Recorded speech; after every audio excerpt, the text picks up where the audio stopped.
গণভোট যেন অবশ্যই নির্বাচনের আগে হয় এবং পৃথক দিবসে হয়। জি জি। আরপিওটাই হলো, এটা নিয়ে আপনাদের কোনো মতামত আছে কিনা? না, আরপিএর ব্যাপারে আমরা তো আগে বলেছি, গভর্নমেন্ট যেটা ডিসিশন নিয়েছে, যেহেতু 2 মাস ধরে কোনো রাজনৈতিক দলের কোনো অভিযোগ ছিল না, এটা পাবলিক হয়েছে, তাহলে আপনি 2 মাস ধরে কোনো কথা বলেন নাই, হঠাৎ করে আবার এটা উপদেষ্টা পরিষদ 23 তারিখ সিদ্ধান্ত নিল, আপনি একটা কমপ্লেন দিলেন, এটা কোনো যৌক্তিকতা নাই, চেঞ্জের সুযোগ নেই। আমরা বলেছি সেই ভিত্তিতে অলরেডি মানে গভর্নমেন্ট তার সিদ্ধান্ত অনড় আছে, গেজেট প্রকাশ করেছে, আমরা এটাকে ইতিবাচকভাবে দেখি। দলের সেক্রেটারি জেনারেল বলেছিলেন যে নভেম্বরের মধ্যে গণভোটটা আয়োজিত করার জন্য।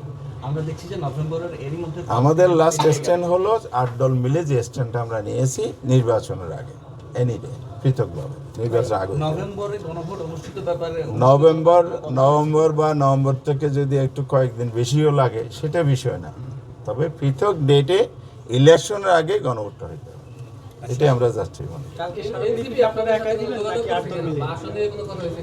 মানে জোটের বিষয়কে আপনারা কি ভাবছেন? আমরা বারবার যে কথাটা বলে আসছি, আমরা 8টি দল একত্রিত হয়েছি সংস্কার এবং আগামী নির্বাচনের একটি সুন্দর পরিবেশ এবং নির্বাচনী আইন সংস্কারও এর মধ্যে আছে। আলটিমেট হচ্ছে আমরা কি চাই, মানুষের ভোটাধিকার নিশ্চিত করতে চাই, দেশে সুন্দর একটি নির্বাচন হোক, এটি চাই।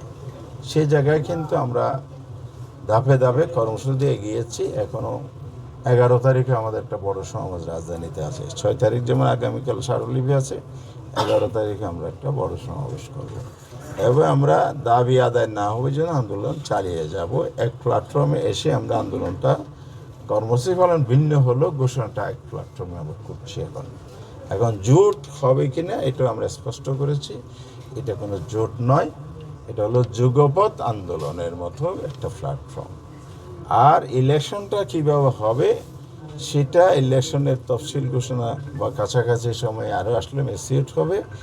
এখনও পর্যন্ত আমাদের সিদ্ধান্ত সবারই যে আমরা কোনো জোট ফর্মাল করব না, আমরা নিজের মধ্যে একটা মিউচুয়াল করব, যেটা 1 বক্স পলিসি যেটা বলা হয়েছে, অর্থাৎ একটি আসনে এই 8 জনের 8টি দলের একজন ক্যান্ডিডেট থাকবে, সেটার সমঝোতা করব কোন আসনে আমরা ইলেকশন করব। এই আলোচনাটা